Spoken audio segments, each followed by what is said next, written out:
Subscribe now and press the bell icon. Never miss an update. Hello friends, welcome back. एक बार फिर से आप सभी का बहुत बहुत स्वागत है आपके अपने YouTube channel Gaurav Singh civil में। दोस्तों, हम सिविल इंजीनियरिंग के एक इम्पोर्टेंट सब्जेक्ट सर्वे की स्टडी कर रहे हैं, जिसकी कि आज सेकंड क्लास है। इसकी फर्स्ट क्लास ऑलरेडी हम कंप्लीट कर चुके हैं, जिसमें कि मैंने सर्वे का फर्स्ट चैप्टर कराया था, इंट्रोडक्शन। तो जिन्होंने भी अब तक पहली क्लास नहीं देखी है, वे सभी मैं डिस्क्रिप्शन में लिंक दे दूंगा, वहाँ से लिंक ओपन करके क्लास को देख लीजिएगा। ठीक है, उसमें हमने सर्वे के फर्स्ट चैप्टर इंट्रोडक्शन की स्टडी की थी और साथ में उसकी थ्योरी भी टोटल कवर की थी और उससे रिलेटिव 50 इंपॉर्टेंट क्वेश्चंस किए थे। ठीक है दोस्तों, हमने सर्वे की ये 500 क्वेश्चंस की सीरीज स्टार्ट की है, जिसकी आज सेकंड क्लास है और हम इसमें चैप्टर वाइज क्वेश्चंस की स्टडी कर रहे हैं। और आज का जो चैप्टर है हमारा सेकंड चैप्टर, वो है चेन सर्वे। ठीक है, तो दोस्तों हम आज चेन सर्वे की स्टडी करेंगे। तो सबसे पहले हम इसकी थ्योरी पढ़ेंगे और थ्योरी कंप्लीट करने के बाद फिर हम इससे रिलेटिव जितने भी इंपॉर्टेंट क्वेश्चंस हैं जो कि जेईई एग्जाम में पूछे जा सकते हैं या फिर पूछे गए हैं, उन सब की स्टडी करेंगे। ठीक है, तो चलिए आइए दोस्तों स्टार्ट करते हैं हम अपना इंपॉर्टेंट सब्जेक्ट सर्वे और इसका सेकंड चैप्टर चेन सर्वे। ठीक है, तो और जो भी दोस्त चैनल पर पहली बार विजिट कर रहे हैं वो चैनल को सब्सक्राइब जरूर कर लें और बेल आइकन को भी प्रेस कर लें, ताकि आने वाली हर एक न्यू वीडियो का नोटिफिकेशन सबसे पहले आपको मिल सके। तो चलिए ये देखते हैं चेन सर्वे। देखिए दोस्तों, सर्वे का सेकंड चैप्टर चेन सर्वे। तो दोस्तों आज की जो क्लास है वो हम इंग्लिश और हिंदी दोनों लैंग्वेज में पढ़ेंगे और मैं कंटेंट को भी मिक्स लैंग्वेज में लेके आया हूँ। ठीक है, हिंदी भी है और इंग्लिश भी, क्योंकि कुछ दोस्तों की ये डिमांड थी कि सर प्लीज़ कंटेंट को हिंदी में भी प्रोवाइड कीजिए। तो कंटेंट आपका हिंदी में भी है, लेकिन टेक्निकल वर्ड्स इंग्लिश में है। तो आपको बहुत ध्यान से समझना है और काफ़ी आसान है चेन सर्वे और बहुत ज़्यादा इम्पोर्टेंट भी। ठीक है, तो पहले हम इसकी सारी की सारी थ्योरी कवर करते हैं, फिर उसके बाद इसके जितने भी इंपॉर्टेंट क्वेश्चंस होंगे सारे के सारे डिस्कस करेंगे। तो स्टार्ट करते हैं हम चेन सर्वे की डेफिनेशन से। देखिए दोस्तों, चेन सर्वे की डेफिनेशन, जब किसी भूक्षेत्र का सर्वे चेन और टेप द्वारा ओनली लीनियर मेजरमेंट लेकर किया जाता है तो इसे चेन सर्वे कहते हैं। देखिए इसका मतलब क्या है, हम चेन सर्वे में जो हम डिस्टेंस मेजर करेंगे वो किसकी हेल्प से करेंगे, या तो चेन की हेल्प से या फिर टेप की हेल्प से। तो दोस्तों अगर आपके पास, आपने सपोज, चलो चेन नहीं देखी होगी तो आपने टेप तो देखा ही होगा कि टेप कैसा होता है। यानी कि जो राजमिस्त्री होते हैं तो उनके पास एक इंची टेप होता है, तो वो टेप से जो दूरी नापते हैं वो कैसी नापते हैं, वो केवल लीनियर नापते हैं। लीनियर मतलब एक लाइन को नाप सकते हैं, एक रेखा को नाप सकते हैं, एक रेखीय माप लेते हैं। वे टेप की हेल्प से कोई भी कोण नहीं नाप सकते। तो इसका मतलब क्या है कि जब भी हम चेन और टेप की हेल्प से केवल लीनियर मेजरमेंट लेकर के सर्वे करेंगे तो उस सर्वे को हम कहते हैं चेन सर्वे।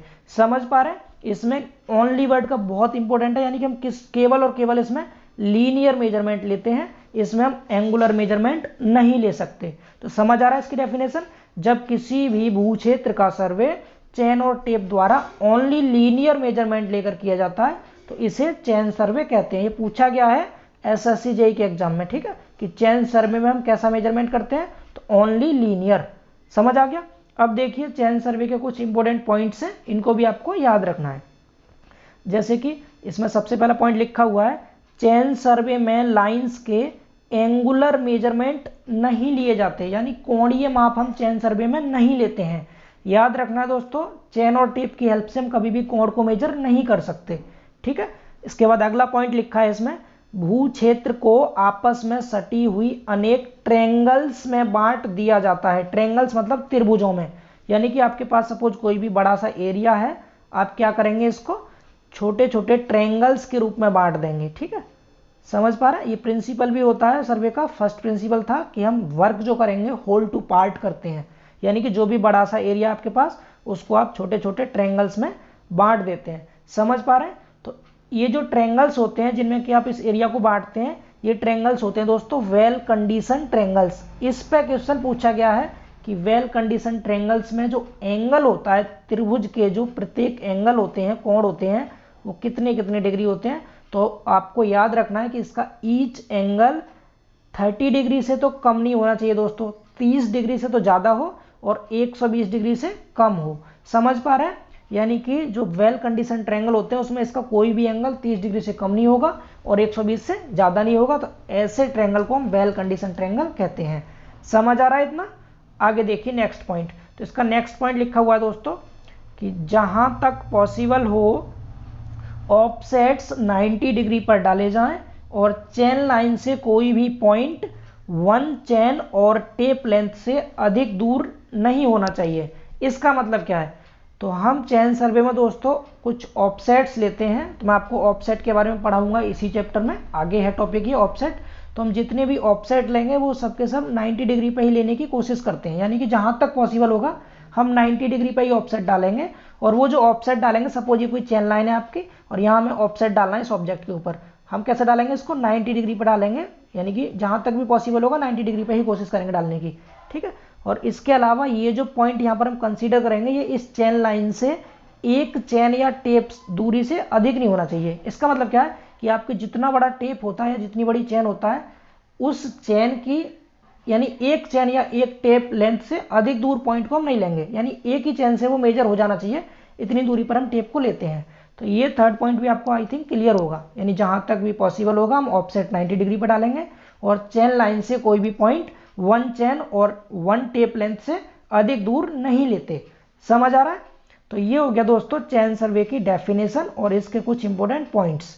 तो आई होप सो आपको चेन सर्वे की डेफिनेशन तो क्लियर हो गई होगी कि चेन सर्वे में हम केवल लीनियर मेजरमेंट करते हैं, इसमें एंगुलर मेजरमेंट नहीं करते, इसमें पूरे एरिया को छोटे छोटे त्रिभुज में बांट लेंगे और वो सभी ट्रायंगल्स वेल कंडीशन ट्रायंगल होंगे जिसमें कि उनका एंगल 30 डिग्री से ज़्यादा होगा, 120 से कम होगा।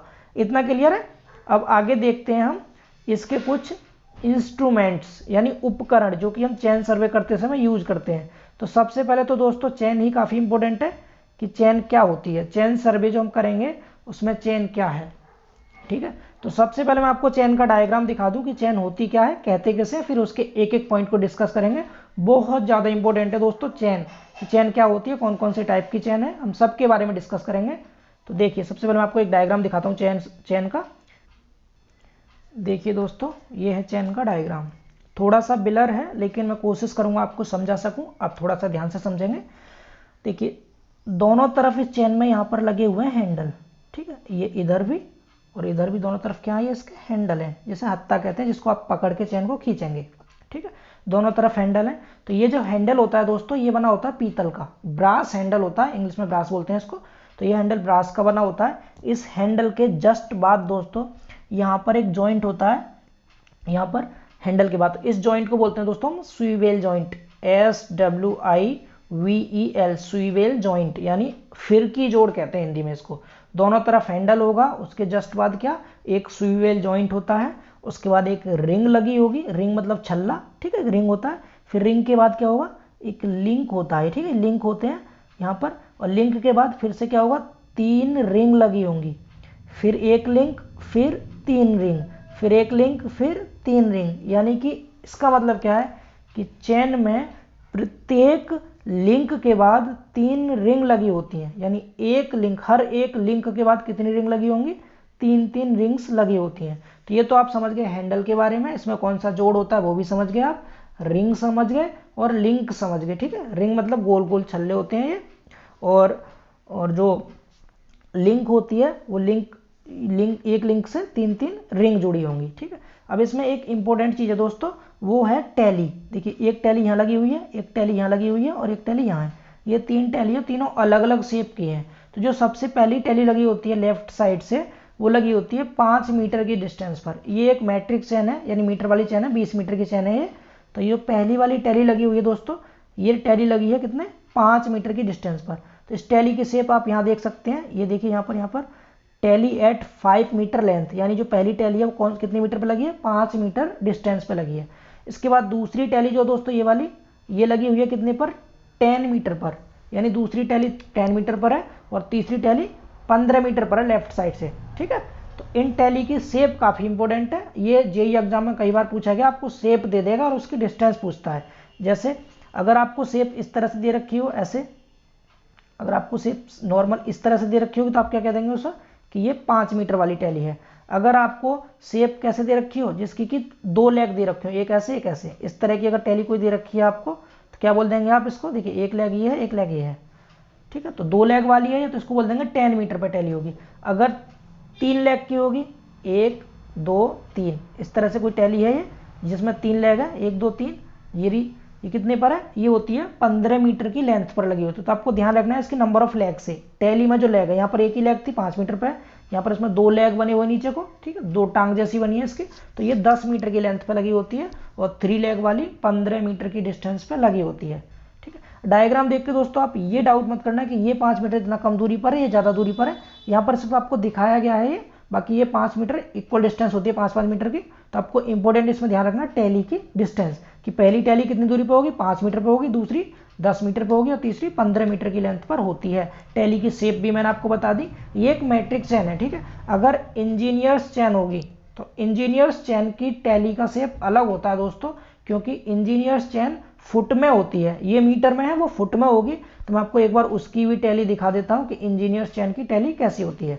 देखिए यह दोस्तों एक इंजीनियर्स चेन, ठीक है, जो कि 100 फुट की होती है। मैं आपको बताऊंगा कौन सी चेन कितनी लंबी होती है। तो इसकी अगर आप टैली देखा तो देखिए पहली टैली ये है इसकी, जो कि 10 फुट की लेंथ पे लगी हुई है। दूसरी टैली जिसमें 2 लेग हैं वो 20 फुट पे लगी हुई है।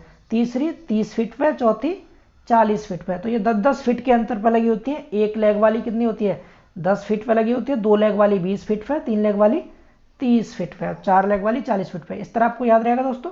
ये कौन सी है, इंजीनियर्स चेन में। अगर फिट वाली आए तो आपको ध्यान रखना 10-10 फीट के अंतर पर लगी होगी, और अगर मीट्रिक वाली आए, मीटर वाली, तो आपको ध्यान रखना 5-5 मीटर के डिस्टेंस पे टैली लगी होती हैं। तो आई होप सो आपको इतना तो क्लियर हो गया होगा, ठीक है। अब बात करते हैं हम अपनी चेन की। तो आप समझ गए चेन, अब थोड़ी सी इसकी थ्योरी देख लीजिएगा। आप डायग्राम समझ चुके हैं अच्छे से। तो देखिए चेन की थ्योरी। तो दोस्तों यहाँ मैंने लिखा पहला पॉइंट कि चेन में हर एक लिंक के बाद 3 रिंग लगी होती हैं। तो मैंने अभी आपको दिखाया था एक लिंक के बाद कितनी, 3 रिंग्स लगी थी, ठीक है। तो इस पे रिलेटिव एक इंपॉर्टेंट क्वेश्चन पूछ लेता है आपसे, जिसमें कि मैंने आपको एग्जाम्पल दिखा रखा है कि इफ लिंक्स इक्वल टू 100, यानी किसी भी चेन में जो लिंक्स है वो कितनी है, 100 है। देन आपको रिंग्स बतानी है कि उसमें रिंग्स कितनी होंगी। आपको लिंक दे रखे हैं, यानी एक लिंक, फिर इस तरह से क्या होता है 3 रिंग लगी होती है, फिर एक लिंक, फिर 3 रिंग लगी होंगी इस तरह से। तो आपको क्या याद रखना है, इसमें एक पॉइंट याद रखना है कि चेन में हर एक लिंक के बाद 3 रिंग लगी होती हैं। तो इसी के अकॉर्डिंग अगर हम फॉर्मूला निकालने की कोशिश करें दोस्तों, तो क्या होगा कि जितने भी नंबर ऑफ लिंक्स हैं उसमें 3 से गुणा कर देंगे। अब यहाँ पर दोस्तों एक माइनस क्यों किया गया है, तो देखिए मैं आपको एक बार फिर से डायग्राम दिखा देता हूँ। यहाँ देखिए ध्यान से, अगर आप यहाँ पर देखते हो तो यहाँ पर 3-3 रिंग्स लगी हैं, ये देखिए 3-3 है। लेकिन अगर आप लास्ट में देखो तो एक इधर है और एक इधर है, केवल 2 हैं, यानी एक इसमें कम है, 3 नहीं है टोटल, एक की कमी है। तो जो एक की कमी है हमने उसी को क्या किया, यहाँ पर फॉर्मूले में माइनस कर दिया है। तो आप याद रखेंगे फॉर्मूला क्या होगा नंबर ऑफ रिंग्स निकालने का, 3 into number of links minus 1। इस फॉर्मूले में आपको नंबर ऑफ लिंक्स की वैल्यू पुट कर देनी है, आपका आंसर आ जाएगा। तो आप यहाँ पर कितना 100 है, तो आप यहाँ पर 100 पुट कर दीजिए। तो 3 गुणा 100 माइनस 1, 300 माइनस 1, 299 इसका आंसर हो गया। तो इस तरह के छोटे छोटे क्वेश्चन एग्जाम में पूछ लेता है, तो आपको याद रखना है, ठीक है। तो ये रिंग और लिंक्स में आपस में रिलेशन का एक फॉर्मूला है, काफ़ी इंपॉर्टेंट है। यानी कि जो नंबर ऑफ रिंग्स होती हैं वो 3 गुणा नंबर ऑफ लिंक्स माइनस 1 होता है, फॉर्मूला याद रहेगा। अगर मैं इस वाली चेन में पूछूं आपसे कि आपने यहाँ पर अगर आप देखें तो देखिए यहाँ पर कितनी लिंक्स लगी हुई हैं। तो एक लिंक ये हो गई, 1 2 3 4 5 6 7, इसमें 7 लिंक है, ठीक है। लिंक कितनी है, इसमें 7 है। आपको क्या निकालना है, रिंग निकालनी है। तो क्या बताया मैंने, 3 से गुणा कर देंगे और 1 माइनस कर देंगे। तो कितना हो गया, 3 7 21 माइनस 1 20 बचा 20। अब आप गिन के देख लीजिए क्या इसमें 20 रिंग है या नहीं, तो आपका प्रूफ भी हो जाएगा ये चीज़ फॉर्मूला सही है गलत। तो देखिए 3 तो ये हुई, 3 6 9 12 15 18 और एक ये 19 और एक इधर ये 20, तो 20 ही आ रही है दोस्तों। इसका मतलब फॉर्मूला सही है आपका। तो आपको इस तरह जब चेन का डायग्राम ना दे रखा हो, केवल आपको नंबर ऑफ लिंक्स दे रखे हो और नंबर ऑफ रिंग्स निकालने हो, तो आपको इजीली फॉर्मूले की हेल्प से आप निकाल लेंगे।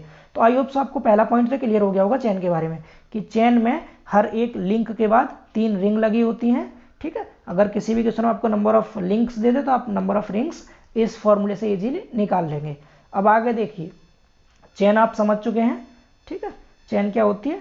अब देखते हैं चेन के काइंड्स ऑफ चेन। एक दोस्तों एक नोट पॉइंट इसमें काफ़ी इंपॉर्टेंट है जो कि मैंने आपके सामने लिखा हुआ, ये अपने आप में एक क्वेश्चन है। इसमें लिखा है नोट में distance measured from out to out. इसका मतलब क्या है कि हम जो भी चेन से डिस्टेंस दोस्तों मेजर करेंगे वो आउट टू आउट मेजर करते हैं, मतलब हैंडल के बाहर वाले सिरे से लेकर के और दूसरे हैंडल के बाहर वाले सिरे तक डिस्टेंस को लेते हैं, मतलब इसमें हैंडल भी कंसीडर करते हैं। ध्यान रखना आपको, बाहर से बाहर तक डिस्टेंस को मेजर करते हैं हम चेन की हेल्प से। ये क्वेश्चन जेई के प्री एग्जाम में कई बार पूछा गया है, तो इसलिए मैंने आपको बता दिया। आपको याद रखना है डिस्टेंस कहाँ से मेजर करते हैं, out to out distance measure करेंगे, ठीक है। सॉरी। अब देखते हैं दोस्तों हम काइंड्स ऑफ चेन, यानी कि कुछ इंपॉर्टेंट टाइप्स देखते हैं चेन के। तो चेन दोस्तों मेनली 4 टाइप की होती हैं। सबसे पहली रिवेन्यू चेन, दूसरी गंटर चेन, तीसरी इंजीनियर्स चेन और चौथी मैट्रिक चेन। तो देखिए रिवेन्यू चेन दोस्तों सबसे छोटी चेन होती है, ये 33 फीट की होती है और इसमें 16 लिंक होते हैं। लिंक तो आप समझ गए, जिसकी हेल्प से रिंग जुड़ी होती है उसे लिंक बोलते हैं।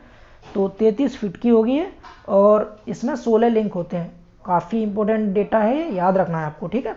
इसके बाद आती है गंटर्स चेन। तो गंटर्स चेन जो होती है दोस्तों 66 फीट की होती है और इसमें 100 लिंक होते हैं। समझ पा रहे हैं, मैंने सीक्वेंस में लिखा सबसे छोटी चेन रिवेन्यू चेन जो कि 33 फीट की है और 16 लिंक होंगे। दूसरी गंटर्स चेन 66 फीट की है, 100 लिंक्स होंगे। दोस्तों देखिए गंटर चेन के बारे में आपको बता दूं कि अभी लास्ट ईयर ही 2018 में गंटर चेन से एक क्वेश्चन आया था कि गंटर चेन की डायमेंशन पूछी थी, लेकिन वो ऑप्शन फिट में नहीं दे रखा था, ऑप्शन दिया था दोस्तों मीटर में। और 4 ऑप्शन दिए थे, एक तो लिखा था 20.12, एक लिखा था 20.21, एक लिखा था 21.20। इस तरह से 4 ऑप्शन दिए थे, यह सब मीटर में थे और मीटर में पूछ लिया था गंटर चेन की लेंथ को। तो दोस्तों आपको पता होना चाहिए कि 1 फीट में कितने मीटर होते हैं। हालांकि मैं आपको बता दूं कि गंटर चेन 66 फीट की है, तो जब हम इसको मीटर में चेंज करेंगे तो 20.12 मीटर आएगा ये, तो पहला ऑप्शन सही था इसका। तो आपको याद रखना है कि 1 फीट में कितना मीटर होता है, तो 1 फीट में दोस्तों 0.3048 मीटर होता है, लगभग 30 सेंटीमीटर से कुछ ज़्यादा होता है 1 फीट में। समझ पा रहे हैं, आपको याद रखना है, काफ़ी इंपॉर्टेंट है। अगली आती है दोस्तों मैट्रिक चेन, ठीक है। मैट्रिक चेन जो होती है दोस्तों ये 2 होती हैं, एक तो 20 मीटर की होती है और एक होती है 30 मीटर की। तो जो 20 मीटर वाली होती है दोस्तों, इस 20 मीटर वाली में 100 लिंक होते हैं और 30 मीटर वाली में 150 लिंक होते हैं। अगर मैं आपसे पूछ लूँ दोस्तों कि इसमें एक लिंक की लंबाई कितनी होती है मीटर वाली चेन में, एक लिंक की, तो आपको पता है 100 जो लिंक्स हैं आपके वो कितने के बराबर हैं, 20 मीटर के बराबर हैं। तो आप क्या करेंगे, यहाँ से एक लिंक की लंबाई निकालनी है, तो 20 अपॉन कितना हो जाएगा, ये 100 हो जाएगा। तो आप जब 20 अपॉन 100 करेंगे, ये मीटर में था, अगर आप इसको सेंटीमीटर में चेंज करेंगे तो 100 से कर देंगे मल्टीप्लाई, तो 100 से 100 कट जाएगा, क्या बचेगा 20 सेंटीमीटर बचेगा।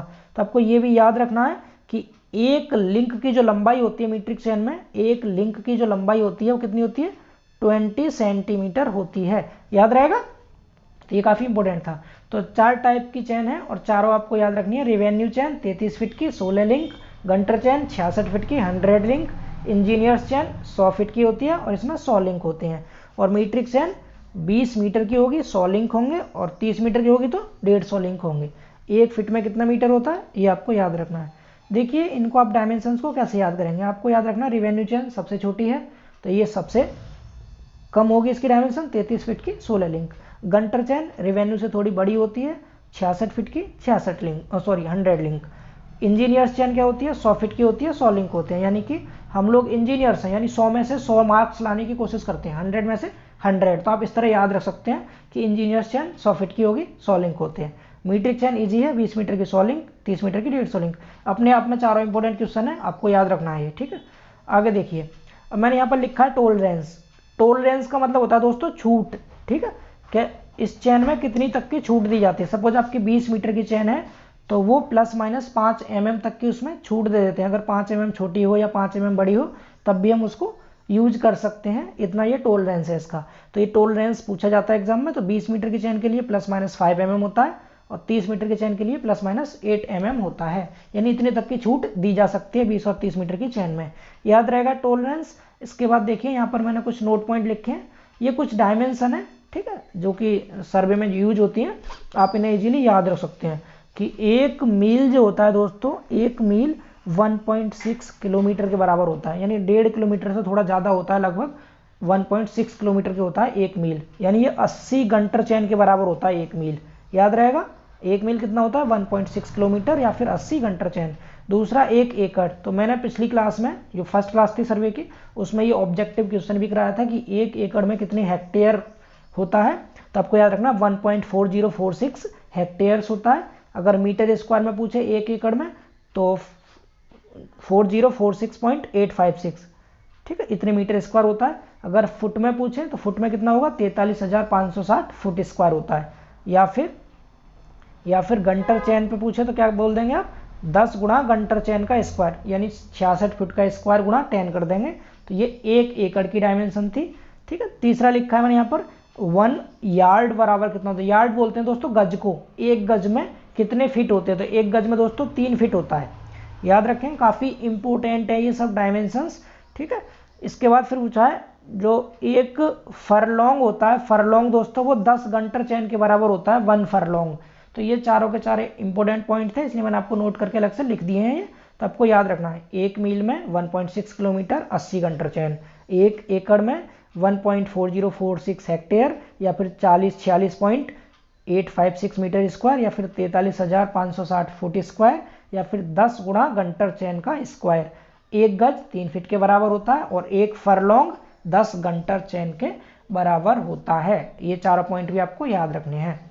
आगे देखते हैं हम टेप के बारे में। ठीक है, जिस तरह से 4 टाइप की हमारी चैन थी वैसे ही 4 टाइप के हमारे टेप होते हैं। तो ये कौन कौन से होंगे, तो देखिए टेप के बारे में बता दूंगा आपको।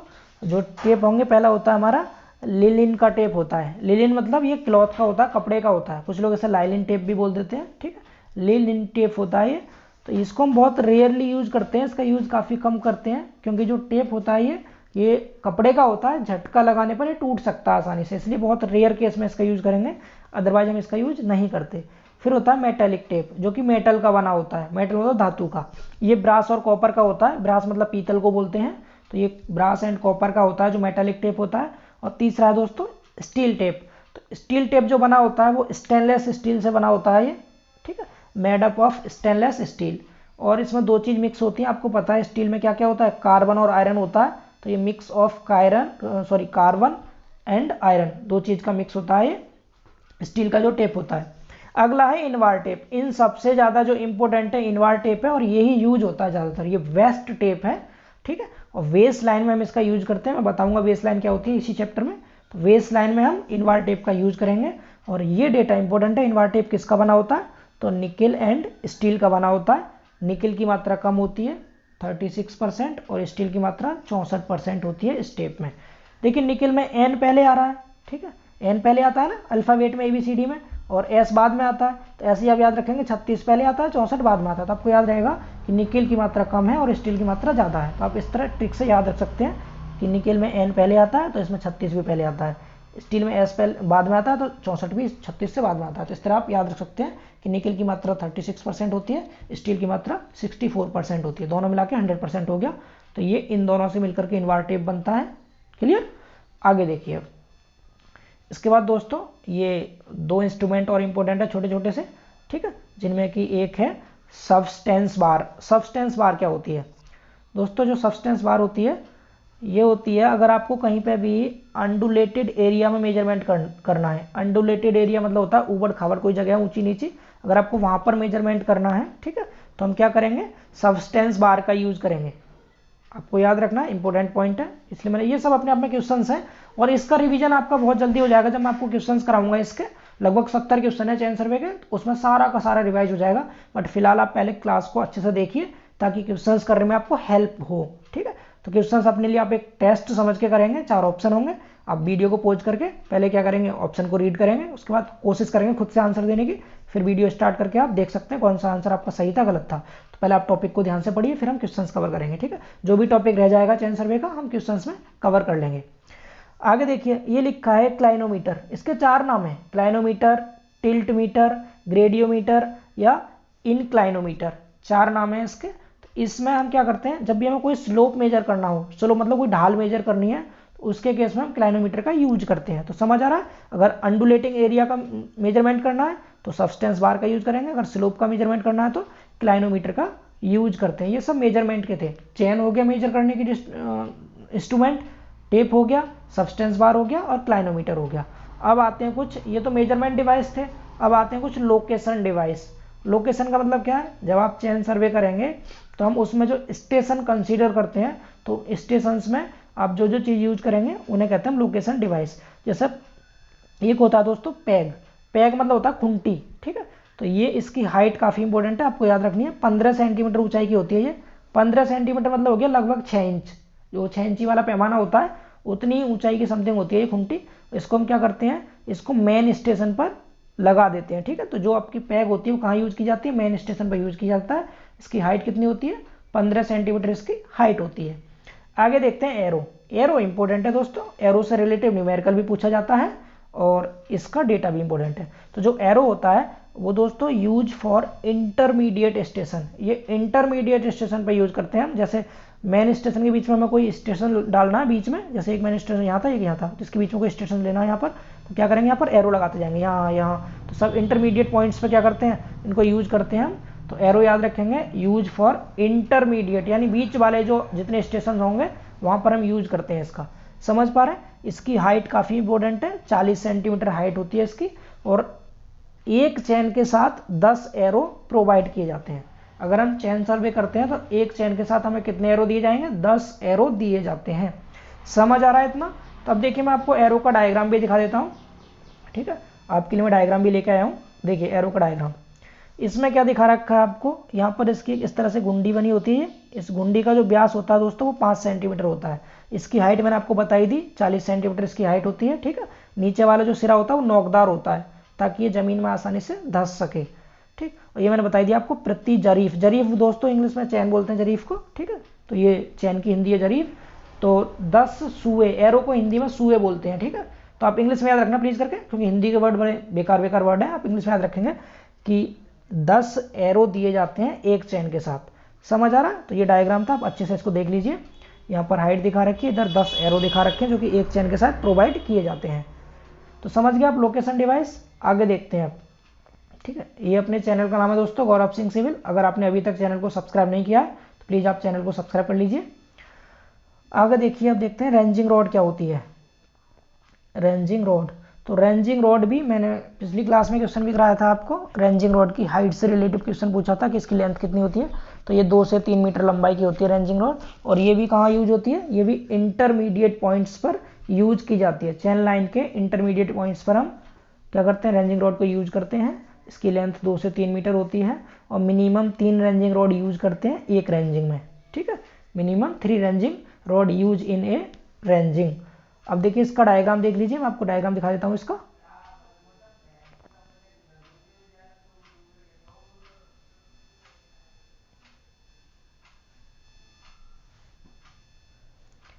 देखिए दोस्तों इसका डायग्राम, यहाँ पर डायग्राम है, इसमें दिखा रखा है क्या, एक मिनट थोड़ा छोटा कर लेते हैं ताकि पूरा डायग्राम शो हो जाए आपको। Yes, 1 second. ये देखिए, अब ये देखिए यहाँ पर ऊपर क्या है, एक फ्लैग लगा हुआ है ये, ठीक है। ये फ्लैग इसलिए ताकि हम दूर से स्टेशन को पहचान सकें कि हमारे स्टेशन कहाँ कहाँ पर हमने स्थित किए थे। तो ये फ्लैग है ये। इसके बाद इसमें क्या होता है, ब्लैक या देखिए ब्लैक या वाइट या फिर रेड और वाइट। ये जो काली काली पट्टी आपको दिखाई दे रही है, ये तो ये या तो ब्लैक कलर की होती है, काली होती है, या फिर रेड होती है ये। इसके अलावा बीच में क्या होता है, वाइट वाइट पट्टी होती है। तो 2 कलर होंगे इसके, या तो काली और सफ़ेद होगी या फिर लाल और सफ़ेद पट्टियाँ बनी होती हैं 20 सेंटीमीटर की डिस्टेंस पर। तो इस तरह से रेंजिंग रॉड है, ठीक है। ये रेंजिंग रॉड की टोटल लेंथ कितनी बताई थी मैंने, 2 से 3 मीटर की होती है ये, या तो 2 मीटर की होगी या फिर 3 मीटर की होती है। आगे देखिए, अब डायग्राम को अच्छे से देख लीजिए, ठीक है। ये रेंजिंग रॉड का डायग्राम था। हाँ, ये इंपॉर्टेंट है दोस्तों, 90 डिग्री मेजरिंग डिवाइस, यानी 90 डिग्री पर जो हम मेजरमेंट करेंगे उसके लिए कौन कौन से डिवाइस हम यूज करते हैं।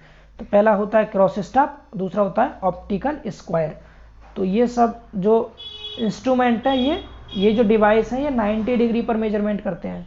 तो क्रॉस स्टाफ जो होते हैं वो 2 तरह के होते हैं, एक तो ओपन क्रॉस स्टाफ होता है, एक फ्रेंच क्रॉस स्टाफ होता है। दोस्तों जो ओपन क्रॉस स्टाफ होता है ये केवल 90 डिग्री पर ही मेजरमेंट करता है, यानी कि हम इसमें केवल 90 डिग्री पर ही ऑफसेट ले सकते हैं। तो आपको ध्यान रखना है, जब भी आपसे ओपन क्रॉस स्टाफ की बात करेगा तो आप क्या याद रखेंगे कि इसमें ऑफसेट 90 डिग्री पर लिए जाते हैं। और अगर फ्रेंच क्रॉस स्टाफ की बात करें तो हम इसमें 45 डिग्री, 90 डिग्री और 135 डिग्री तीनों पर हम क्या करते हैं, ऑफसेट ले सकते हैं। तो समझ पा रहे हैं, दो तरह के क्रॉस स्टाफ थे। अगर ओपन क्रॉस स्टाफ की बात करेगा तो it is use for taking 90 degree offset along A survey line, केवल 90 डिग्री पर ऑफसेट ले जाएंगे। अगर फ्रेंच क्रॉस स्टाफ की बात करेगा तो कितने पर, 45, 90 एंड 135 डिग्री पर ऑफसेट्स लिए जाते हैं। आगे देखिए ऑप्टिकल स्क्वायर। तो ऑप्टिकल स्क्वायर में भी हम क्या करते हैं, इसको 90 डिग्री पर ही सेट आउट करते हैं। और इसमें इंपॉर्टेंट पॉइंट ये है दोस्तों कि इसका जो यूज होता है वो डबल रिफ्लेक्शन प्रिंसिपल की तरह से होता है, यानी इसमें डबल रिफ्लेक्शन होता है। डबल रिफ्लेक्शन का मतलब क्या है, इसमें दो बार परावर्तन होगा, ठीक है, दोहरा परावर्तन होता है ऑप्टिकल स्क्वायर में।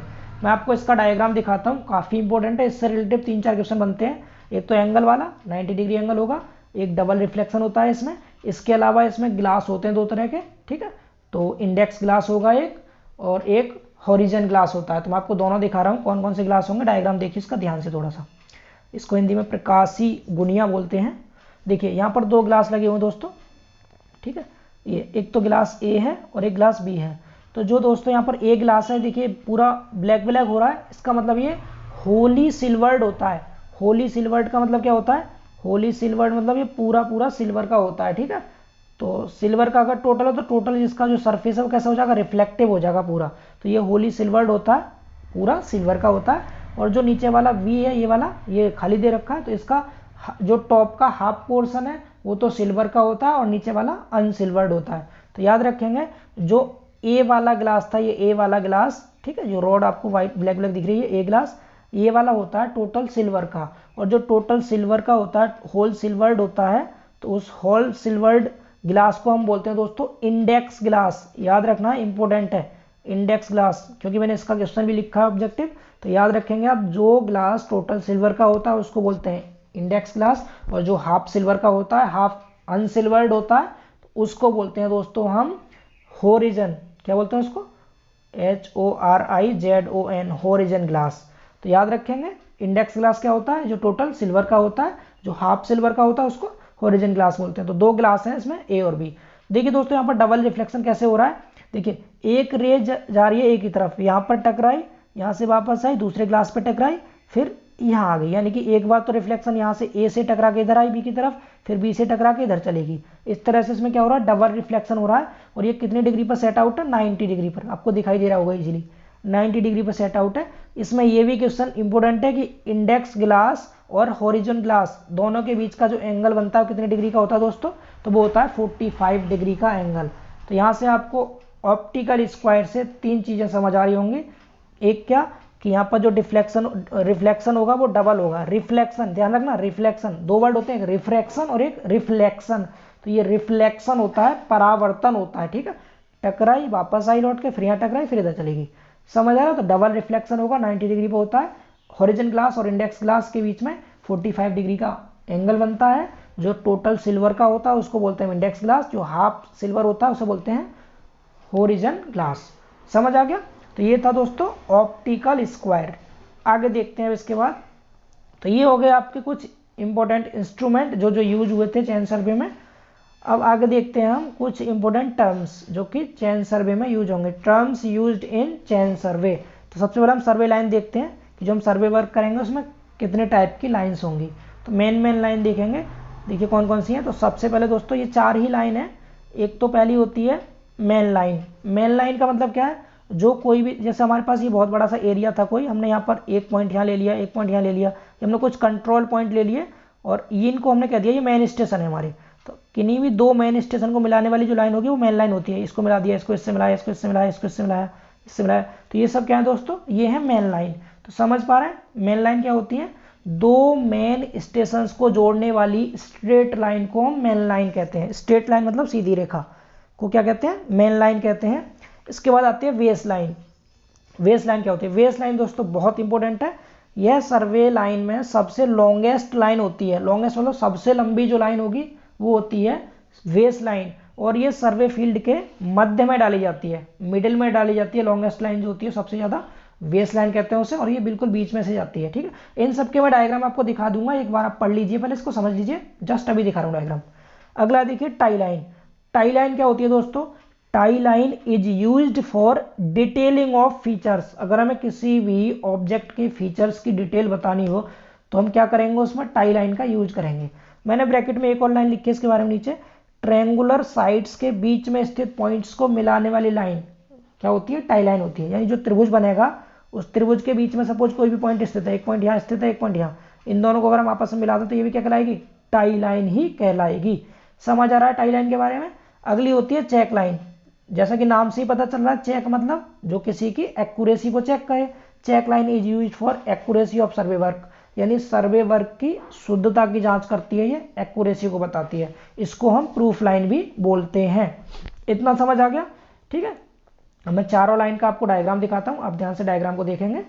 देखिए ये है डायग्राम इसका। ठीक है, थोड़ा छोटा कर देते हैं। यस, आई होप से यहाँ तक दिख जाएगा आपको। एक मिनट। यस, देखिए ये हमारे पास जो हैचिंग कर रखी है वाली, ये पूरा कोई ग्राउंड था। हमने इसमें कुछ पॉइंट कंसीडर किए हैं, जिसमें कि हमने एक पॉइंट लिया है ए, ये रहा, दूसरा पॉइंट बी, तीसरा पॉइंट सी, चौथा पॉइंट डी। तो इन सब पॉइंट को अगर हमने आपस में मिला दिया ये वाला, तो मैंने बताया था मेन स्टेशन को आपस में मिलाने वाली लाइन क्या कहलाती है? मेन लाइन कहलाती है। ठीक है, दिख रहा है यहाँ लिखा है मेन लाइन, ये रहा मुख्य रेखा, मेन लाइन कहते हैं इसको। तो समझ गए, किन्हीं भी दो मुख्य स्टेशन को, मेन स्टेशन को मिलाने वाली लाइन मेन लाइन कहलाती है। इसके बाद मैंने बताया था बेस लाइन, जो सबसे बड़ी लाइन होगी इसमें। तो सबसे बड़ी लाइन कौन सी है? सी पॉइंट को ए पॉइंट से मिलाने वाली लाइन सबसे बड़ी है इसमें, तो इसको क्या बोलेंगे हम? बेस लाइन, जो कि इसके मिडिल में से जा रही है, बीच में होकर के जाती है, या मध्य में से गुजरती है। तो बेस लाइन भी समझ गए आप, जो कि सबसे लॉन्गेस्ट है। इसके बाद मैंने बताया आपको टाई लाइन। टाई लाइन में क्या बोला था मैंने? त्रिभुज के मध्य में, जैसे कोई त्रिभुज बन रहा है वाला, इसके मध्य बिंदु से किसी दूसरे बिंदु को मिलाने वाली रेखा क्या कहलाती है? Tie line. तो ये क्या होगी? इसकी टाई लाइन होगी। और एक्यूरेसी को चेक करने वाली, जो कि इसमें डैश डैश करके लाइन दिखा रखी है, ये वाली, ये डैश डैश करके ये क्या है? ये चेक लाइन है, डैश वाली। ठीक है, तो ये होती है चेक लाइन। तो आई होप सो आपको क्लियर हो गया होगा। मेन स्टेशन को मिलाने वाली लाइन मेन लाइन, सर्वे के मिडिल में से, जो फील्ड में से मिडिल में से जाती है, सबसे बड़ी लाइन वो होती है बेस लाइन। और जो किसी भी ट्रायंगल के मध्य बिंदु से अदर बिंदु को मिलाने वाली लाइन होगी टाई लाइन। और जो एक्यूरेसी को चेक करती है वो होती है चेक लाइन। ठीक है, तो ये 4-5 लाइन थी इंपॉर्टेंट, जो कि काफ़ी इंपॉर्टेंट है, इनसे क्वेश्चन पूछे जाते हैं। आगे देखिए चेनमैन। इससे रिलेटेड भाई क्वेश्चन पूछता है कि चेनमैन क्या होता है, मतलब कौन होता है चेनमैन। तो जो चेन पे वर्क करते हैं दो होते हैं, एक तो चेन को पकड़ के आगे आगे चलेगा, उसको कहते हैं हम लीडर, और एक उसको फॉलो करता हुआ उसके पीछे पीछे आएगा, उसको बोलते हैं फॉलोअर। तो एक मैन चेन का अगला हैंडल पकड़कर आगे आगे चलता है, जिसे हम लीडर कहते हैं। दूसरा मैन चेन का पिछला हैंडल पकड़ के उसके पीछे पीछे चलता है, उसको फॉलो करते हुए, तो उसको कहते हैं फॉलोअर। दो आदमी होते हैं, एक लीडर एक फॉलोअर। ठीक है, अब इसमें नोट पॉइंट जो लिखा है ये बहुत इंपॉर्टेंट है। इसमें लिखा है मैंने, जितने एरो फॉलोअर के हाथ में होते हैं उतने ही चेन डिस्टेंस मेजर होती है। इसका क्या मतलब है? तो मैं इसका एक बार मीन्स आपको समझाता हूँ, ध्यान से देखेंगे। सपोज आपके पास ये कोई आपको डिस्टेंस मेजर करनी है, आपके पास दो पर्सन है, एक ये। ठीक है, इन दोनों ने चेन को पकड़ रखा है। ठीक है, तो इसने लीडर जो है, ये वाला लीडर, इसने सपोज अपने हाथ में 10 एरो ले रखे हैं, इसके हाथ में 10 एरो हैं।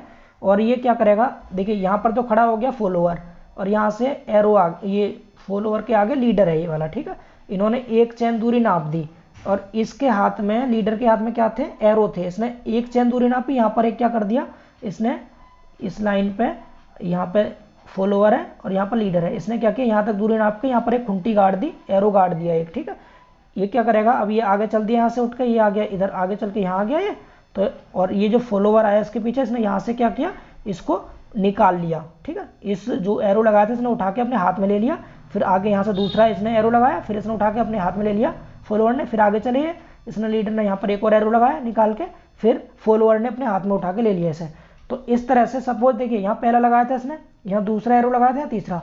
अब यहाँ तक जब यहाँ पर फॉलोअर आया तो उसने यहाँ तक अपने हाथ में 3 एरो ले लिए।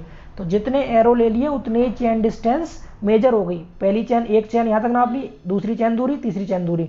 तो जितने एरो फॉलोअर के हाथ में होते हैं उतने ही चेन दूरी वो क्या करते हैं? मेजर कर लेते हैं। तो ये इंपॉर्टेंट क्वेश्चन है, पूछा गया है एग्जाम में कई बार। ठीक है, तो ये दो चेनमैन थे, एक तो लीडर था एक फॉलोअर था। जितने एरो फॉलोअर के हाथ में होंगे पीछे वाले के हाथ में, उतनी ही चेन दूरी मेजर हो जाती है। अब देखिए मेथड ऑफ रेंजिंग। रेंजिंग के मेथड क्या होते हैं? रेंजिंग मैंने आपको बताई दी थी, कि दो मेन स्टेशन के बीच में आपको कहीं पर रेंजिंग रॉड लगानी है यहाँ पर, तो बीच में कोई भी इंटरमीडिएट पॉइंट स्टेबलाइज करना, तो उसे हम रेंजिंग कहते हैं। तो रेंजिंग के कौन कौन से मेथड हैं? 3 मेथड होते हैं, काफ़ी ईजी हैं। देखिए, एक तो होता है डायरेक्ट रेंजिंग, यानी जब सर्वे लाइन के दोनों स्टेशन आपस में विजिबल हों, विजिबल मतलब दिखाई देते हों, एक स्टेशन ये है, दूसरा स्टेशन ये है, तो जब दोनों स्टेशन आपस में दिखाई दे रहे हों तो उसे कहते हैं हम डायरेक्ट रेंजिंग कर देंगे, ठीक है। रेंजिंग मतलब सीधाई नापेंगे दोनों के बीच में, एक सीधी रेखा खींचनी है हमें, तो वो डायरेक्ट रेंजिंग होती है। जब दोनों स्टेशन आपस में दिखाई न दें, सपोज एक स्टेशन यहाँ है, एक स्टेशन कोई बीच में पहाड़ी थी यहाँ पर, इधर था, तो इस केस में हम इनडायरेक्ट रेंजिंग करते हैं। अच्छा, कैसे कैसे करते हैं इनकी डिटेलिंग में आपको कन्वेंशनल एग्जाम की जब तैयारी कराऊंगा एसएससी जेईई के मेंस की, तो मैं पूरा बता दूंगा। उसके लिए मुझे बोर्ड की हेल्प चाहिएगी थोड़ी सी, तो उस क्लास को मैं बोर्ड पे कराऊंगा आपको। ये थ्योरी का सेशन है और मेनली ये क्वेश्चन सीरीज है, तो मैं इसके लिए थ्योरी में आपको समझा रहा हूँ फिर भी, ताकि क्वेश्चन समझने में आपको आसानी रहे। तो हम इसको स्लाइड में ही कर लेते हैं कवर, ठीक है। ये 500 क्वेश्चन की सीरीज हो जाए एक बार, तो मैं आपको जितना भी कन्वेंशनल का पोर्शन है उसको बोर्ड पे करा दूंगा इजीली, ठीक है। तो याद रखेंगे डायरेक्ट रेंजिंग क्या होती है? जब सर्वे लाइन के दोनों स्टेशन आपस में विजिबल हो तो डायरेक्ट रेंजिंग करते हैं, और जब आपस में विजिबल ना हो तो इनडायरेक्ट रेंजिंग करते हैं। इसके बाद एक और आती है रेंजिंग, रैंडम लाइन रेंजिंग, ठीक है। रैंडम लाइन रेंजिंग क्या होती है? जब सर्वे लाइन घने जंगल के बीच से गुजर रही हो और दोनों स्टेशन आपस में, यानी कि एक स्टेशन ये है, एक स्टेशन ये है, बीच में बहुत सारे जंगल है इधर कहीं, ठीक है, ये जंगल है, ये सर्वे लाइन क्या है, बहुत घने जंगल से गुजर रही है। तो जो दोनों स्टेशन आपस में, एक तो ये आपस में भी दिखाई न दे, और दूसरा अगर बीच में कोई और भी स्टेशन है ना, तो वहां से भी दिखाई न दे आपस में ये, तो ऐसी केस में हम क्या करते हैं? ऐसी केस में हम रैंडम लाइन रेंजिंग करते हैं, यानी कि जब सर्वे लाइन घने जंगल के बीच से गुजर रही हो और दोनों स्टेशन आपस में एंड बीच के किसी भी अदर पॉइंट से भी विजिबल ना हो, तो रैंडम लाइन रेंजिंग की जाती है। तीनों पॉइंट काफ़ी इंपॉर्टेंट है। डायरेक्ट रेंजिंग जब दोनों स्टेशन विजिबल हो, इनडायरेक्ट रेंजिंग जब दोनों स्टेशन विजिबल ना हो, रैंडम लाइन रेंजिंग जब दोनों भी विजिबल ना हो और तीसरे अदर पॉइंट से भी वो आपस में विजिबल ना हो, तो उसे रैंडम लाइन रेंजिंग कहते हैं, ठीक है। अब आते हैं ऑफसेट। देखिए ऑफसेट क्या होते हैं, तो काफ़ी इजी है और इम्पोर्टेंट भी, कि चेन लाइन के लेफ्ट राइट स्थित, यानी कोई भी चेन लाइन है, जैसे मैं आपको साथ में डायग्राम भी दिखाता हूँ जैसे कि आपको क्लियर हो जाए।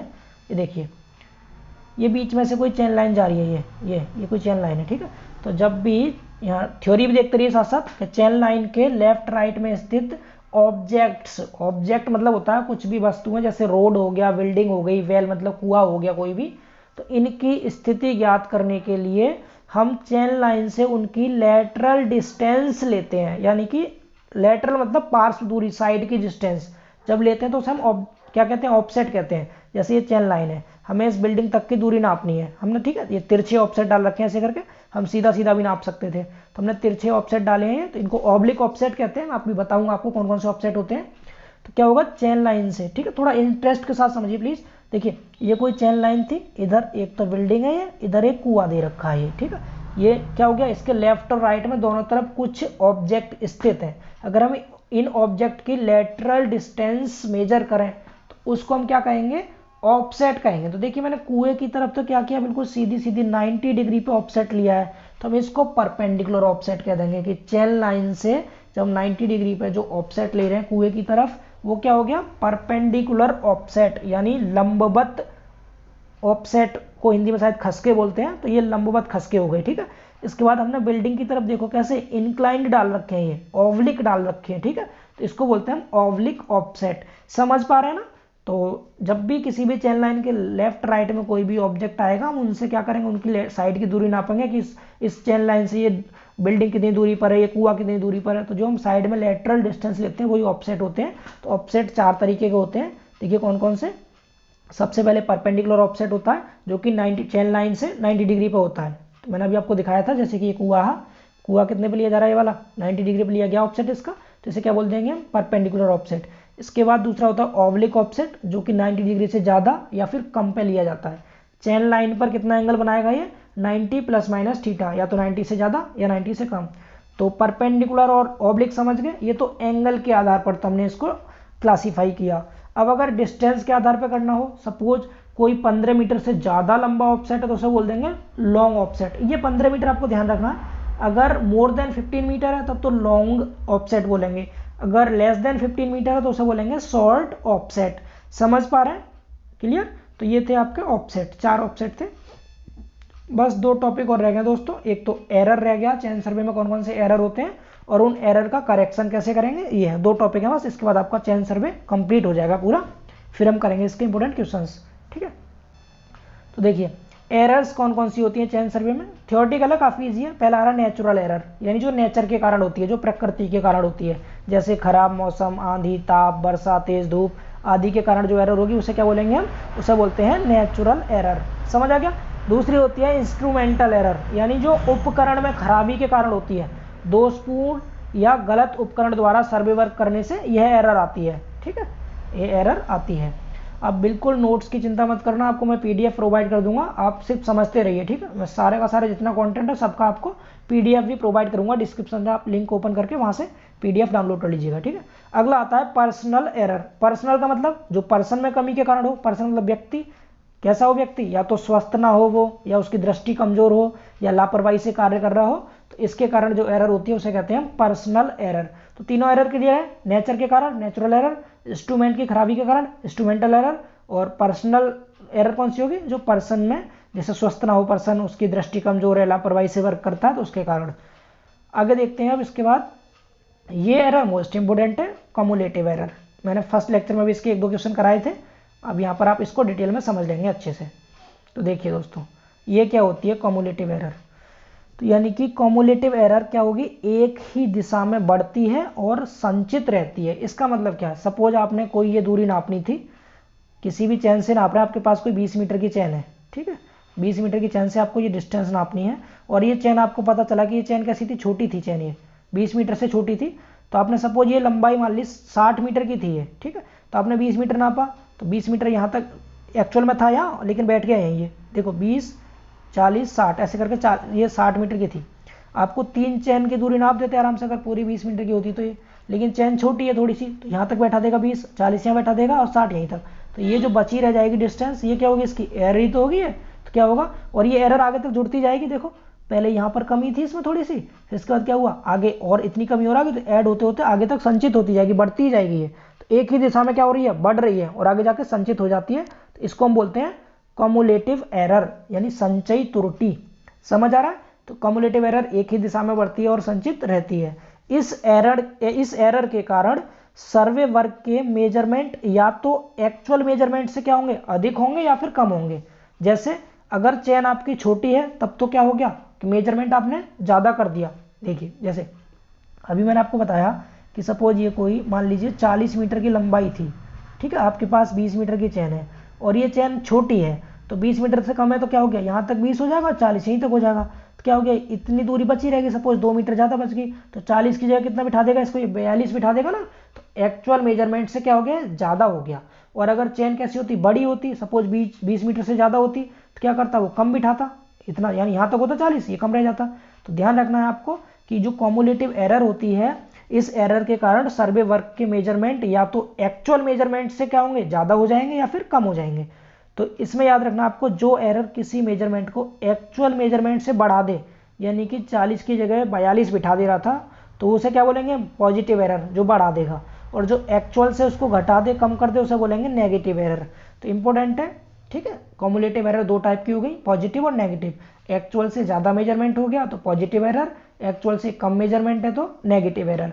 तो ये जो स्टार लगा के मैंने यहाँ पर पॉइंट लिखा है नीचे इंग्लिश में, ये आपको याद रखना, ये इंपॉर्टेंट है। क्या कि इफ़ टेप और चेन इज टू शॉर्ट, यानी कि टेप और चेन अगर छोटा है तो एरर कैसी होगी, पॉजिटिव होगी, क्योंकि वो ज़्यादा डिस्टेंस मेजर कर देता है। और अगर चेन और टेप कैसा है, लॉन्ग है, तो वो नेगेटिव एरर होगी, क्योंकि वो कम दूरी मेजर करता है, इसीलिए उसमें नेगेटिव एरर आती है। तो आई होप सो आपको कम्युलेटिव एरर क्लियर होगी। आगे देखते हैं, लास्ट एरर है हमारी कंपनसेटिंग एरर। नाम से ही पता चल रहा है, कंपनसेट मतलब करना होता है, निरस्त कर देगा, काट देगा एक दूसरे को अपने आप ही। तो इस एरर में इस प्रकार की एरर कभी एक ही दिशा में तो कभी दूसरी दिशा में घटती है। सपोज पहले इस दिशा में कम हो गई, फिर इस दिशा में कम हो गई, तो क्या होगा, वो एक दूसरे को स्वयं ही काटती रहेगी, और परिणाम स्वरूप प्रतिकारी एरर का अंत में इफेक्ट नेग्लिजिबल होगा, यानी नगण्य हो जाएगा इसका प्रभाव। समझ पा रहे हैं। तो ये जो कंपनसेटिंग एरर होती है आपस में कंपनसेट करती रहती है, ठीक है, कभी एक दिशा में कम होगी, कभी दूसरे में कम होगी, और दूसरे एक दूसरे को काटती रहेगी है, ठीक है। इसके लिए ये फॉर्मूला इंपॉर्टेंट है, जो मैंने आपको बॉक्स बना के यहाँ लिखा हुआ है। इसमें लिखा है कंपनसेटिंग एरर, इसका दूसरा नाम रैंडम एरर भी होता है। ये डायरेक्टली प्रोपोर्शनल होता है किसके, under root length of line के, जो भी लाइन की लेंथ होगी इसके यानी एल के अंडर रूट के डायरेक्टली प्रोपोर्शनल होगा, समानुपाती होता है। ये ऑब्जेक्टिव क्वेश्चन है अपने आप में एक, ठीक है। फिर यहाँ मैंने आपको फॉर्मूला दिखा रखा है एरर का, फॉर्मूला क्या होता है तो एरर जो होती है त्रुटि, इसका फॉर्मूला क्या होगा। सपोज देखिए यहाँ पर आपको क्या था, ये कोई 40 मीटर की डिस्टेंस थी, आपको मेजर करनी थी। आपने क्या कर दिया, चेन आपकी थोड़ी सी छोटी थी तो मेजर करके आपने यहाँ, ये 40 की थी, आपने मेजर करके क्या बिठा दी, कितनी बिठा दी, ये 42 बिठा दी। ये मतलब यहीं तक को 42, एक मिनट फिर से, ये 40 मीटर की क्या थी, कोई लेंथ थी, आपने छोटी चेन से मेजर किया और ये कितना हो गया, 42 मीटर बैठ गई। तो इसमें कितनी एरर आई, 2 मीटर की एरर आई। कैसे पता किया आपने, कि आपने जितनी डिस्टेंस मेजर की थी, ठीक है, उसमें से क्या किया आपने, ज़्यादा मेजर की थी ना, उसमें से जो एक्चुअल थी उसको घटा दिया, तो आपको एरर का पता चल गया। तो यहाँ पर आपको फॉर्मूला याद रखना है, एरर का फॉर्मूला क्या होगा, measured value minus true value, MV minus TV, ठीक है। MV मतलब मेजर्ड वैल्यू, TV मतलब ट्रू वैल्यू। अब होता है करेक्शन। करेक्शन मतलब हम इसमें सुधार कैसे करेंगे एरर में। तो करेक्शन क्या होता है, एरर का जस्ट उल्टा होता है। यानी कि अभी मैंने क्या बताया, देखिए मैंने बताया 40 मीटर की कोई भी लाइन थी, आपने क्या किया, इसको 42 मीटर बिठा दिया, मतलब 2 मीटर आपने ज़्यादा बिठा दिया। तो 2 मीटर ज़्यादा बिठा दिया तो आप करेक्शन करेंगे तो क्या करेंगे, इसमें से 2 मीटर कम कर देंगे। तो इसका मतलब 2 मीटर क्या हो रहा था, एरर हो रहा था, तो हमने क्या कर दिया, माइनस का 2 मीटर यूज कर लिया, किसके लिए, करेक्शन के लिए। तो करेक्शन क्या होता है, एरर का जस्ट अपोजिट होता है, ठीक है, इसलिए एरर का नेगेटिव होता है करेक्शन, और फॉर्मूला भी उल्टा हो जाएगा, ट्रू वैल्यू में से मेजर्ड वैल्यू माइनस कर देंगे, उसे कह देंगे हम करेक्शन। आगे देखिए अब कुछ इंपॉर्टेंट करेक्शंस हैं, चेन सर्वे में कौन कौन से करेक्शन यूज होते हैं। तो करेक्शंस इन चेन सर्वे, तो यहाँ आप केवल फॉर्मूले याद रखना, इसके डेरिवेशंस और जितने भी न्यूमेरिकल क्वेश्चंस हैं चेन सर्वे के, और अगला चैप्टर जो कंपास सर्वे आएगा, उन दोनों का कन्वेंशनल के, न्यूमेरिकल पोर्शन के और डेरिवेशंस वाले क्वेश्चंस मैं आपको बोर्ड पे करा दूंगा, ताकि आपको इजीली समझ आ जाए, ठीक है, क्योंकि वो स्लाइड की फॉर्म में आपको क्लियर नहीं हो पाएंगे, तो मैं आपको बोर्ड पे कराऊंगा अलग से। फिलहाल आप केवल फॉर्मूले समझेंगे ध्यान से, ताकि डायरेक्ट फॉर्मूला कोई आ जाए ऑब्जेक्टिव क्वेश्चन में तो आप कर सकें, ठीक है। तो जो इसमें पहला करेक्शन है दोस्तों, पहला करेक्शन क्या है, करेक्शन फॉर स्टैंडर्डाइजेशन, ठीक है, करेक्शन फॉर स्टैंडर्डाइजेशन। तो देखिए पहला करेक्शन स्टैंडर्डाइजेशन क्या होता है, तो इसमें क्या होगा, इसका फॉर्मूला आपको याद रखना है, L इंटू डी बराबर L1 इंटू D1, ठीक है। थोड़ा सा ध्यान से देखिए आप इसको, इसके दो फॉर्मूले मैंने दिखा रखे हैं, एक तो लेंथ की फॉर्म में और एक एरिया की फॉर्म में। जब लंबाई की फॉर्म में पूछेगा आपसे फॉर्मूला तो याद रखेंगे L गुणा D बराबर L1 गुणा D1, और एरिया की फॉर्म में क्या करेंगे, लेंथ का स्क्वायर लेते हैं, तो लंबाई का square L square into A बराबर में L1 स्क्वायर इंटू A1। अब देखिए यहाँ पर L D L1 D1 A1 A2 क्या है ये सब, देखिए जो यहाँ पर बिना वन वाले हैं ना, जो सफिक्स में जिनके साथ वन लगा है वो सब रॉन्ग डिस्टेंस है, यानी कि जो L है वो क्या है, ट्रू लेंथ ऑफ चेन या टेप, यानी चेन अगर 20 मीटर का है, 30 मीटर की चेन है, तो वो क्या होगी, इसकी L की वैल्यू हो गई, ठीक। अगर L1 हो गया तो आपने उस चेन से जो दूरी नापी है आपने, ठीक है, नापते समय आपको पता चला कि चेन आपकी 20 मीटर की ना होकर वो 19.8 मीटर की थी, तो आप क्या कह देंगे, ये होगी इसकी L1। समझ पा रहे हैं, एक बार फिर से, अगर ये कोई चेन है जो 20 मीटर की है तो ये क्या होगी, चेन या टेप की एक्चुअल यानी ट्रू लेंथ हो गई, तो इसको कह देंगे हम L। समझ आ रहा है। अगर ये चेन आपको बाद में पता चला कि ये चेन छोटी थी हमारी 19.9 मीटर की थी, तो क्या हो जाएगा, ये L1 यानी रॉन्ग लेंथ ऑफ चेन और टेप, ठीक है। L क्या हो गया, ट्रू लेंथ हो गया टेप की, L1 क्या हो गया, रॉन्ग लेंथ हो गया टेप की। अब D और D1 क्या है, तो देखिए जैसा आपके पास ये कोई रोड था, सपोज आपका 1 किलोमीटर का रोड था, ये आपको इस 1 किलोमीटर के रोड को मेजर करना था, तो एक्चुअल में 1 किलोमीटर का था, आपने जो एक्चुअल में जो 1 किलोमीटर दूरी है ये वाली, तो इसको तो बोल दिया आपने D, ठीक है, ये ट्रू डिस्टेंस है। अब आपने मेजर करके इसको 1.1 किलोमीटर बिठा दिया, तो ये क्या हो जाएगी फिर, सॉरी ये क्या हो जाएगा फिर 1.1 किलोमीटर, तो ये हो जाएगा D1 यानी कि रॉन्ग मेजर डिस्टेंस। अब ए क्या हो जाएगा, एक्चुअल एरिया, किसी भी फील्ड का एक्चुअल एरिया, और जो आप मेजर कर देंगे वो क्या हो जाएगा, गलती से आपने गलत मेजर कर दिया तो वो A1 हो जाएगा। यानी कि यहाँ L D और A ये सब क्या है, ट्रू लेंथ और एरिया है, और जबकि L1 D1 A1 ये क्या है, सब रॉन्ग डिस्टेंस है, ठीक है। समझ आ गया होगा। तो इस पर रिलेटिव क्वेश्चंस हैं कुछ, तो मैं अलग से क्लास में आपको प्रोवाइड करा दूंगा। तो पहला करेक्शन आप समझ गए होंगे, करेक्शन फॉर स्टैंडर्डाइजेशन, क्लियर। आगे देखिए अब दूसरा करेक्शन है, दूसरा करेक्शन क्या है, करेक्शन फॉर स्लोप। स्लोप का मतलब देखिए ध्यान से, आपको क्या था, ए पॉइंट से बी पॉइंट तक की डिस्टेंस मेजर करनी थी, लेकिन आपने क्या किया, गलती से आपने ए से सी तक मेजर कर दिया, आपने स्लोप की फॉर्म में इसको मेजर कर दिया। तो इस केस में आप करेक्शन कैसे निकालते हैं, तो इसका भी फॉर्मूला काफ़ी इंपॉर्टेंट है। देखिए अगर आपको ये थीटा दे रखा हो तब फॉर्मूला अलग होगा, और अगर आपको बी से सी तक की डिस्टेंस एच होती है, अगर एच दे रखा हो तब फॉर्मूला अलग होगा। तो इसके दो पार्ट हैं, कौन कौन से, एक तो है when slope of ground theta is measured, जब हम इस थीटा को मेजर कर सकते हैं तो उस केस में फॉर्मूला क्या होगा। तो आपको बताया मैंने अभी भी कि एरर का फॉर्मूला क्या होता है, एरर होता है measured value minus true value. तो आपने कितनी मेजर कर दी, आपने एल डिस्टेंस मेजर कर दी, माइनस मेजर कितनी करनी थी आपको, ये वाली एल कॉस थीटा, क्योंकि आपको अगर ये होता है हाइपोटेनियस, अगर आपको कर्ण दे रखा है आधार निकालना तो आपको पता है कॉस थीटा बराबर होता है बेस अपॉन हाइपोटेनियस, यानी आधार बट्टे कर्ण, पता है ना ये। तो इसका मतलब आप यहाँ से इस डिस्टेंस को एल कॉस थीटा कहेंगे। तो एरर कितनी आ जाएगी, एल मेजर करनी थी, मतलब एल मेजर कर दिया आपको, और कितनी मेजर करनी थी, एल कॉस थीटा मेजर करनी थी। तो L minus L cos theta क्या हो गया, इसमें एरर हो गई। अब आप करेक्शन लगाएंगे तो करेक्शन क्या हो जाएगा, आपको पता है करेक्शन एरर का जस्ट अपोजिट होता है, तो L cos theta minus L correction हो जाएगा। देखिए यही फॉर्मूला मैंने आपको यहाँ दिखा रखा है, ठीक है, देख लीजिए। एरर तो क्या हो गई, मेजर्ड वैल्यू यानी कि L minus L cos theta, ये होगी एरर। करेक्शन क्या हो जाएगा, एरर का माइनस कर देते हैं तो L cos theta minus L हो जाएगा इसमें करेक्शन। ये स्लोप के लिए करेक्शन था। आगे देखते हैं, जब आपको इस एच की वैल्यू दे रखी हो तब करेक्शन कैसे लगाएंगे स्लोप के लिए। तो जब दोस्तों आपको ये एच दे रखा होगा, ये एच, तो उस केस में जो आप फॉर्मूला लगाएंगे एरर का, देखिए आपने ये मेजर कर दिया, आपको मेजर क्या करना था, आपको मेजर ये करना था ए बी, तो आपके पास एच दे रखा है, एल दे रखा है, यानी कि आपको कर्ण पता है, लंब पता है, हाइपोटेन्यूज पता है, आपको परपेंडिकुलर पता है। तो बेस निकालने के लिए पाइथागोरस थ्योरम से निकाल देंगे, under root L square minus H square, समझ पा रहे हैं। तो आपने एल मेजर कर दिया, मेजर करना था under root L square minus H square, दोनों का माइनस कर देंगे, एरर आ जाएगा। अब करेक्शन क्या होगा, इसका उल्टा होगा, यानी कि रूट में L square minus H square और माइनस में एल, ये होगा। जब हम इसको पूरा सॉल्व करते हैं, ये भी अपने आप में एक डेरिवेशन है, तो जो करेक्शन का फॉर्मूला निकल के आता है वो आता है माइनस में एच स्क्वायर अपॉन 2l। तो आपको ध्यान रखना है दोस्तों, जो करेक्शन होता है किसके लिए, स्लोप के लिए, वो ऑलवेज नेगेटिव होता है, याद रखेंगे।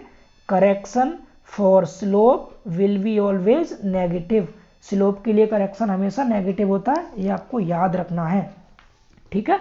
और एक और पॉइंट लिखा है नोट में मैंने यहाँ, slope correction for theta less than and equal to 3 degree is always neglected, यानी कि जब इस थीटा की वैल्यू 3 डिग्री या 3 डिग्री से कम होगी तो उसमें हम करेक्शन नहीं लेते, उसमें एरर नहीं मानते, उसके लिए करेक्शन नहीं किया जाता, ठीक है।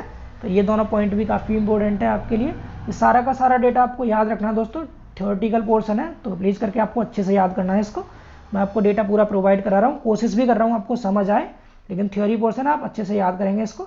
और वीडियो काफ़ी लेंदी हो जाएगी, तो इसलिए मैं आपको क्वेश्चंस की वीडियो अलग से अपलोड कर दूंगा। चयन सर्वे के 70 क्वेश्चन है, तो उसके लिए अलग से वीडियो प्रोवाइड कर दूंगा।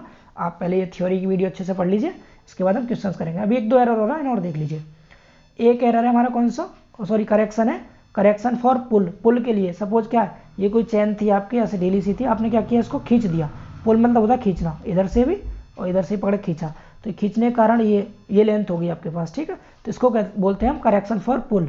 तो करेक्शन फॉर पुल के लिए आपको फॉर्मूला याद रखना है, ये रहा फॉर्मूला, क्या होगा, P minus P not into L upon A E, P minus P not bracket के बाहर एल अपॉन में ए ई, ये फॉर्मूला इंपॉर्टेंट है, ठीक है। ये डायरेक्ट फॉर्मूले आते हैं ऑब्जेक्टिव क्वेश्चन में, आपको फॉर्मूले याद करने हैं बस, और कुछ नहीं करना, ठीक है। डेरिवेशन की आपको यहाँ जरूरत नहीं है, डेरिवेशन आप सब्जेक्टिव क्वेश्चंस के लिए करेंगे, ये ऑब्जेक्टिव के लिए है तो आप डायरेक्ट फॉर्मूला याद रखेंगे। इसमें देखिए पी नॉट क्या है, स्टैंडर्ड पुल है, मतलब जितना पुल आपको अप्लाई करना था। जैसे कोई सपोज 30 मीटर की चेन है, तो 30 मीटर की चेन के लिए हम केवल 3 kg क्या करते हैं, पुल अप्लाई करते हैं, केवल 3 kg, स्टैंडर्ड है ये। तो ये पी नॉट की वैल्यू हो गई, ठीक है। अब हमने क्या किया, हमने pull applied in the field, field में जो पुल अप्लाई किया उसको हम पी बोल देंगे, यानी हमने 3 kg की जगह 3 से ज़्यादा कर दिया या कम कर दिया, तो वो क्या हो जाएगा, पी हो जाएगा, समझ पा रहे हैं। आगे फिर A for area of tape है, और ई आप जानते हैं यंग्स मॉडुलस ऑफ इलास्टिसिटी, और एल क्या है, nominal length of the tape, tape की जितनी नॉमिनल लेंथ थी, ठीक है, वो हो गई एल। अब यहाँ देखिए एक नोट पॉइंट लिखा है कि पी की वैल्यू अगर पी नोट से ज़्यादा होगी तो करेक्शन कैसा होगा, पॉजिटिव होगा। पी की वैल्यू पी नोट से ज़्यादा है तो करेक्शन पॉजिटिव होता है। इसके बाद देखिए बस ये 2-3 करेक्शन और है। एक फॉर्मूला आपको याद रखना है MSL के लिए करेक्शन, मीन सी लेवल के लिए करेक्शन का फॉर्मूला -HL/R, डायरेक्ट फॉर्मूला याद रखेंगे आप। अगला है करेक्शन फॉर सैग, सैग मतलब ऐसे करके कोई लटक गई चेन, ठीक है, चेन या टेप ये, तो इसमें सैगिंग हो रही है, ठीक है, सैग हो रहा है इसमें, तो इस सैग के कारण इस सैग के लिए जो आप करेक्शन लगाएंगे वो क्या होगा। तो देखिए सैग के लिए जो करेक्शन होता है दोस्तों, उसका फॉर्मूला आपको याद रखना क्या होगा। देखिए अगर आपको स्मॉल डब्ल्यू लोड दे रखा है, स्मॉल डब्ल्यू का मतलब क्या है कि जो लोड है वो कैसा यूडीएल की फॉर्म में दे रखा है, तो आप फॉर्मूला लगाएंगे माइनस में WL का होल स्क्वायर इंटू L/24P²। और अगर आपके पास जो लोड है वो पर यूनिट ना दे के पॉइंट लोड की फॉर्म में दे रखा है, कैपिटल डब्ल्यू है, तो माइनस में W² L/24P², ये हो जाएगा करेक्शन फॉर सैग, सैग के लिए करेक्शन, ठीक है। तो ये करेक्शन के फॉर्मूले थे, आपको याद रखने हैं। मैंने यहाँ दिखा भी रखा है, स्मॉल डब्ल्यू क्या है, वेट पर unit length of the tape है, और एल क्या है, length of tape suspended between two support, दो सपोर्ट के बीच में जितनी भी लेंथ है वो एल है, ठीक है। और कैपिटल डब्ल्यू क्या है, टोटल वेट है ये टेप का। और पी क्या है, पी है पुल अप्लाइड एट द एंड्स, यानी कि जो दोनों एंड पे आपने जितना खींचा इनको पकड़ के वो इसमें पुल हो गया पी।